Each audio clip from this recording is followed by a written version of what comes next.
हालांकि इन त्योहारों का सांस्कृतिक संदर्भ अलग अलग है। इन त्योहारों को मनाना प्रकृति के प्रति आम लोगों की कृतज्ञता का प्रतीक है।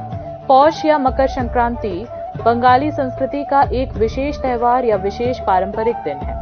बांग्ला महीने के अनुसार यह त्योहार पौष महीने के आखिरी दिन मनाया जाता है, लेकिन आज बांग्ला की यह सनातन संस्कृति बीतते समय के साथ लुप्त होने की ओर अग्रसर है और इस मामले में बाजार में रंगोली की बढ़ती मांग की वजह से पारंपरिक अल्पना की परंपरा कहीं न कहीं खत्म होती जा रही है। हालांकि अल्पना की परंपरा किसी तरह अभी भी त्रिपुरा के उपनगरों और ग्रामीण इलाकों में बची हुई है। मकर संक्रांति ने कीर्तन की संस्कृति को भी प्रभावित किया है। संक्रांति के दिन दोपहर में घर घर कीर्तन करने की प्रथा आज केवल ग्रामीण क्षेत्रों तक ही सीमित रह गई है।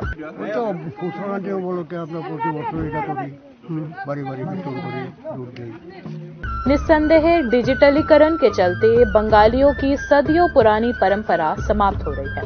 डिजिटलीकरण या सांस्कृतिक आधिपत्य के लिए संघर्ष में पीठा बनाने की परंपरा कहीं न कहीं जीवित है।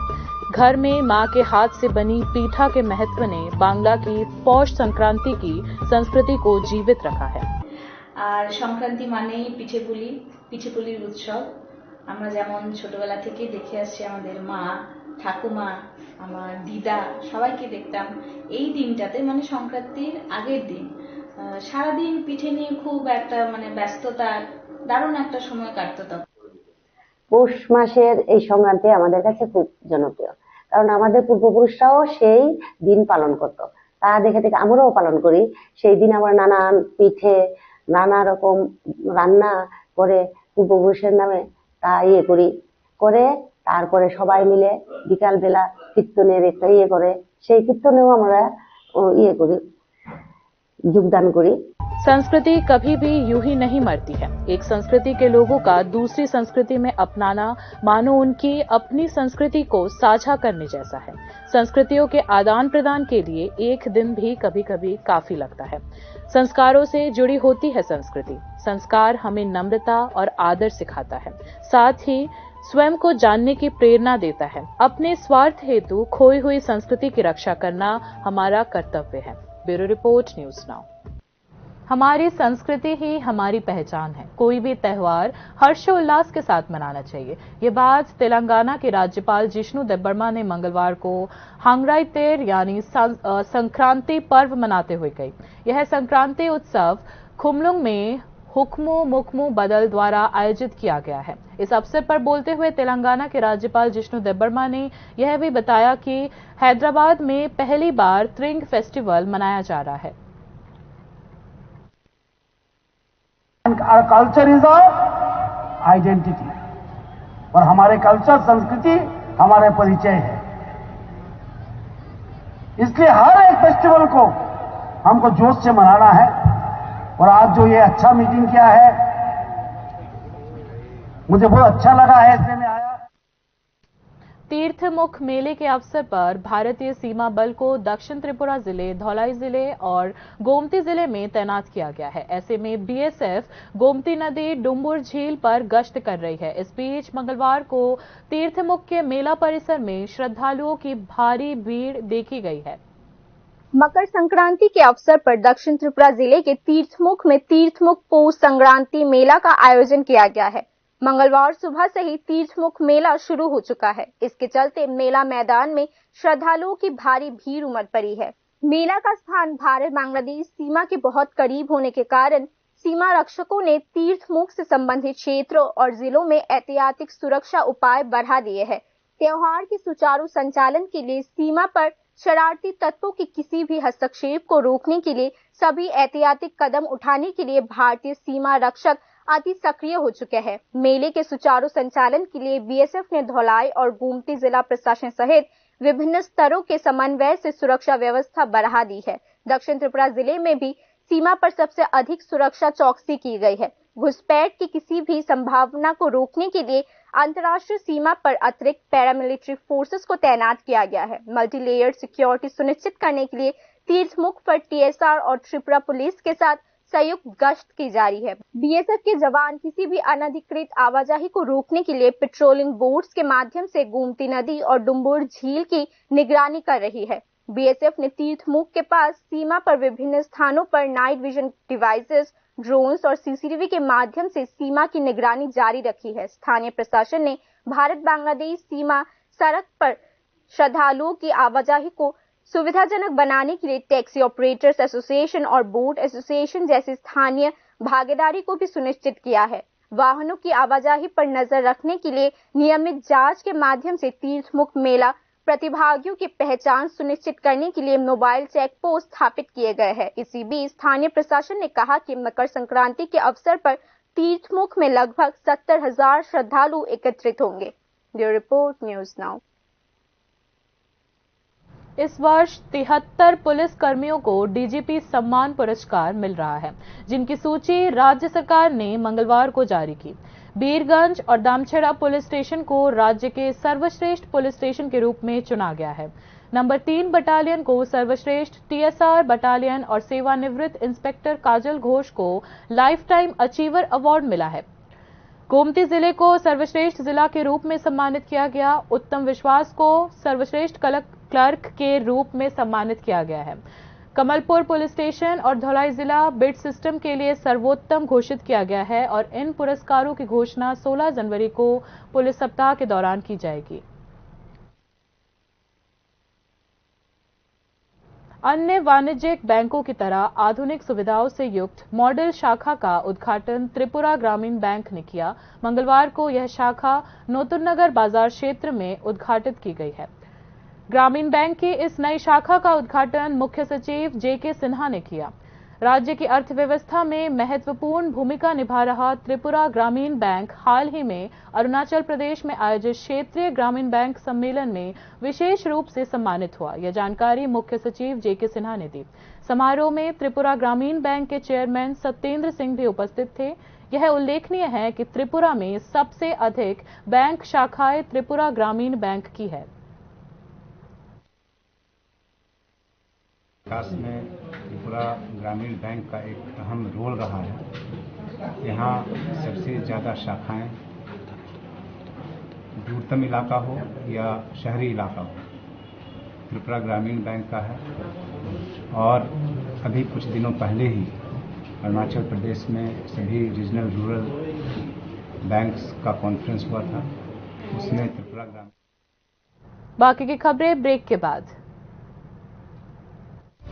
আপনি দেখছেন নিউজ নাও, আমরা জানি কোনটা খবর। প্রথম আলো এলো শুদ্ধ সকাল, শুদ্ধ সলিলে আজ বাজালো ত্রিতাল, মন্দিরে শুদ্ধ পূজার ধ্বনি, অগ্নি শুদ্ধ হলো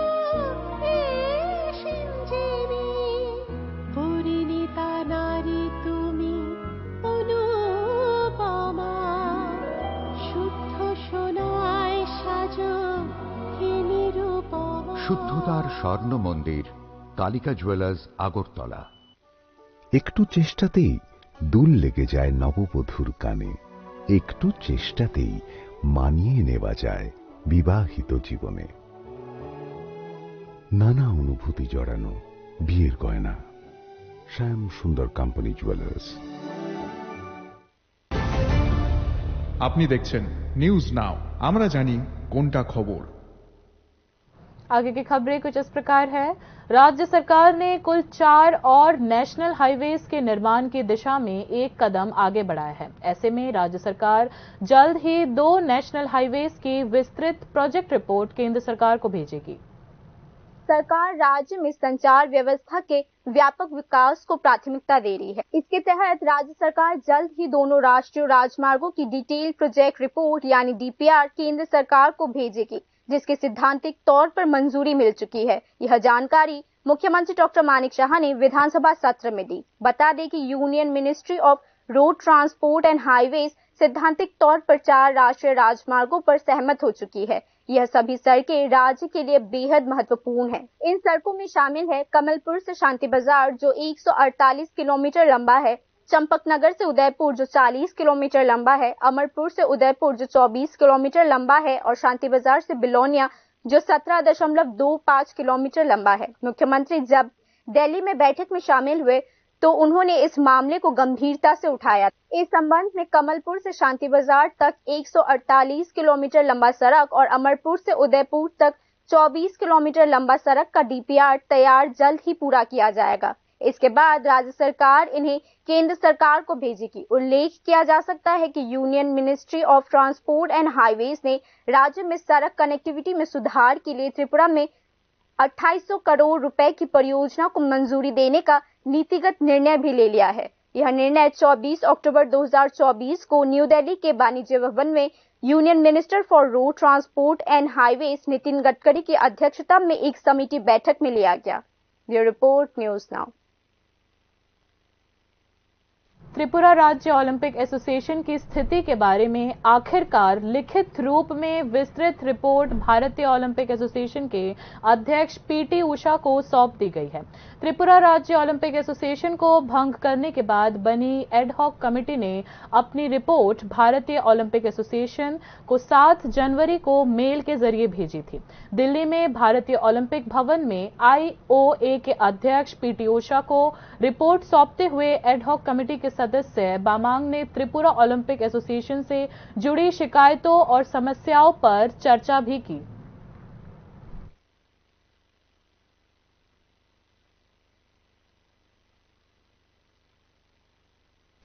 राज्य सरकार के आंकड़ों के मुताबिक अगरतला शहर में सरकारी जमीन पर अतिक्रमण का सिलसिला जारी है। इस मामले में कुल 31.47 एकड़ सरकारी जमीन पर अवैध कब्जादारियों ने कब्जा कर लिया है। अगरतला शहर में कुल 31.47 एकड़ सरकारी जमीन अवैध अतिक्रमणकारियों के कब्जे में है। राज्य सरकार ने आंकड़ों के साथ यह बात कही। Tripura land revenue and land reform act 1960 की धारा 15 में राज्य सरकार भूमि पर अवैध अतिक्रमण करने वालों के खिलाफ सख्त कार्यवाही का प्रबंधन रखती है। कोई भी व्यक्ति उस एक्ट के तहत स्टैट्यूटरी राइट के बिना सरकार की किसी भी भूमि पर कब्जा कर रहा है या कब्जा करने का प्रयास करता है तो उसे अनधिकृत कब्जाधारी माना जाएगा। इतना ही नहीं, सरकार अवैध ऑक्युपायर्स को सीधा समीक्षा अधिकार के जरिए जमीन से बेदखल भी कर सकती है। कानून के मुताबिक अगर अथॉरिटी द्वारा निर्धारित समय के भीतर कहे गए जमीन पर बने भवन या अन्य निर्माण को नहीं हटाया जाता तो सरकार उसे जब्त कर कॉम्पिटेंट अथॉरिटी को सौंप सकती है। सरकार ने कहा, ऐसी इमारत या अन्य निर्माण कार्यों को जब्त करने के आदेश देने के बजाय कॉम्पिटेंट अथॉरिटी इसे पूर्ण या आंशिक रूप से ध्वस्त करने का आदेश भी दे सकता है। इस मामले में कब्जाधारी पर जुर्माना भी लगाया जा सकता है और धन की राशि भूमि के वार्षिक मूल्यांकन में अथॉरिटी द्वारा निर्धारित की जाएगी और यह राशि भू राजस्व के बकाये के रूप में वसूली योग्य है। सरकार ने विधानसभा में ये बात कही। Tripura eviction of unauthorised occupants of public premises act 1983 को अवैध कब्जाधारियों पर नकेल कसने के लिए लागू किया गया था, जिसके बारे में सरकार का दावा था कि यह सार्वजनिक भूमि के अवैध कब्जादारियों को बेदखल करने का एक प्रमुख समर्थक था। सरकार ने यह भी कहा कि जिला मजिस्ट्रेट को Tripura eviction of unauthorised occupant of public premises act 1983 के तहत सरकारी भूमि को रिकवर करने का अधिकार दिया गया है। गौरतलब है कि हालांकि राज्य सरकार ने यह स्पष्ट कर दिया है कि सरकारी भूमि पर अवैध अतिक्रमण को मुक्त करने की तत्काल कोई योजना नहीं रखी गई है, कुछ ऐसा जो पहले ही काफी विवाद पैदा कर चुका है। Bureau report, news now. सोमवार देर रात असम अगरतला नेशनल हाईवे के तेलियामुड़ा थाना क्षेत्र में पौष संक्रांति मेला ड्यूटी पर तैनात एसआई रामकृष्ण दास के खिलाफ लॉरी चालक शेखर बनिक ने शिकायत की। लॉरी ड्राइवर ने पुलिस अधिकारी पर ड्राइवर के पेट के निचले हिस्से में लात मारने का आरोप लगाया। ड्राइवर ने 200 रुपये की रिश्वत नहीं दी थी। सूचना मिलने पर दमकलकर्मी मौके पर पहुंचे और शेखर को बचाकर अस्पताल ले गए, जहां उसे प्राथमिक उपचार के बाद छुट्टी दे दी गई। इससे पहले शराब के नशे में पुलिस परिसर में अव्यवस्था फैलाने के आरोप में एसआई रामकृष्ण दास को सस्पेंड किया गया था। আমি এখানে গাড়ি লিয়ে আইসি পরে আমার গাড়ির মধ্যে আর্মির মালা ছিল, আমি তাই পাসিং টাসিং সব দেখাইছি পরে তাই আমার কয় 200 টাকা দাও। আমি বললাম স্যার এখানে কিতা লাগে 200 টাকা লাগে? এখন টাকা টোকা লাগে না, ঠিক আছে স্যার মেলার লেগা যদি স্যার 90 লাগছে ঠিক আছে স্যার ভালো কথা স্যার আমরা গাড়ি লয়ে দাঁড়ামু কয় তুই ওখানে যেতে পারতো না ওই আমার গাড়ির দরজার মধ্যে থাপড়া মারছে আমার গাড়ি থেকে নাম। आगामी अपेक्षाओं के साथ समाप्त हुआ 43वां अगरतला पुस्तक मेला। मंगलवार को हापानिया मेला प्रांगण में समापन समारोह में वित्त मंत्री प्रणजीत सिंह रॉय उपस्थित थे।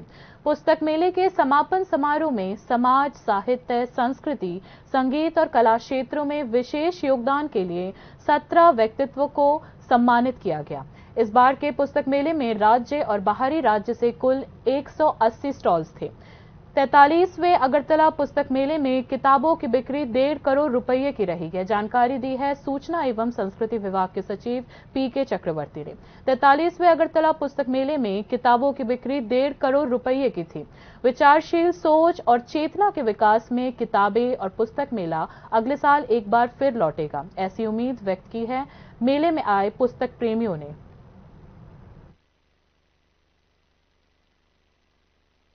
बाकी न्यूज अपडेट्स के लिए देखते रहिए न्यूज़ नाउ।